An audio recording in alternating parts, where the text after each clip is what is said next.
Hi, welcome to Imrana kitchen. இன்னைக்கு இம்ரானா கிச்சனில் cheese garlic bread எப்படி செய்கிறதுன்னு சொல்லிட்டு பார்க்குறோம்.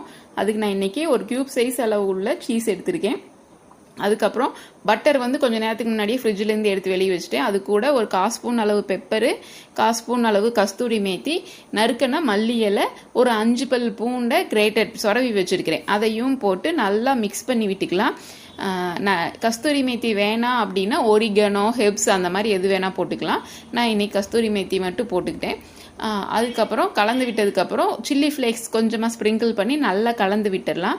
கலந்து விட்ட மிக்ஸை நம்ம அப்படியே ப்ரெட்டில் ஸ்ப்ரெட் பண்ணிக்குவோம். நான் இன்னைக்கு கலந்து வச்ச பட்ரு மிக்ஸ் எனக்கு ஒரு 4லேருந்து 5 பிரெட்டு வரையுமே எனக்கு ஸ்ப்ரெட் பண்ண முடிஞ்சிருந்தது. இதே மாதிரியே எல்லா பிரெட்டுக்குமே ஸ்ப்ரெட் பண்ணி வச்சுக்கலாம். ஃபஸ்ட்டு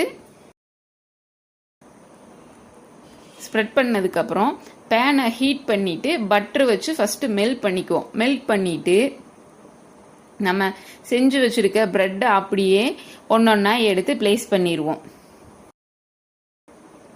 இப்போ ப்ரெட் எல்லாம் வச்சாச்சு. நம்ம கியூப் சைஸ் அளவு சீஸ் வச்சுருந்தோம்ல, அதை அப்படியே கிரேட்டட் பண்ணி விட்டுடலாம். ப்ரெட்டு மேலே அப்படியே நூலாக நமக்கு விழுகும்போது நல்லா அழகாக இருக்குது பாருங்கள். இந்த மாதிரி நமக்கு வேணுங்கிற அளவு சீஸை ஃபுல்லாக போட்டுக்கலாம்.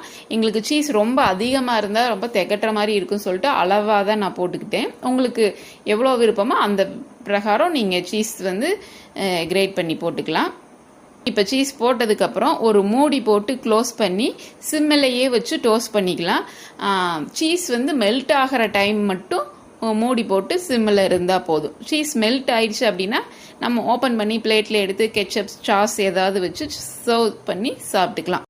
இந்த ப்ரெட்டு நல்லா டேஸ்டியாக எம்மியாக இருந்துச்சு. குழந்தைகள்லாம் நல்லா சூப்பராக விரும்பி சாப்பிடுப்பாங்க. ஈஸியாகவும் செய்யக்கூடிய ரெசிபி. நீங்களும் செஞ்சு பாருங்கள். இந்த வீடியோ பிடிச்சிருந்துச்சுன்னா லைக் பண்ணுங்கள், ஷேர் பண்ணுங்கள், சப்ஸ்கிரைப் பண்ணுங்கள். மறக்காம பக்கத்தில் இருக்க பெல் ஐக்கானை கிளிக் பண்ணுங்கள். தேங்க்ஸ் ஃபார் வாட்சிங்.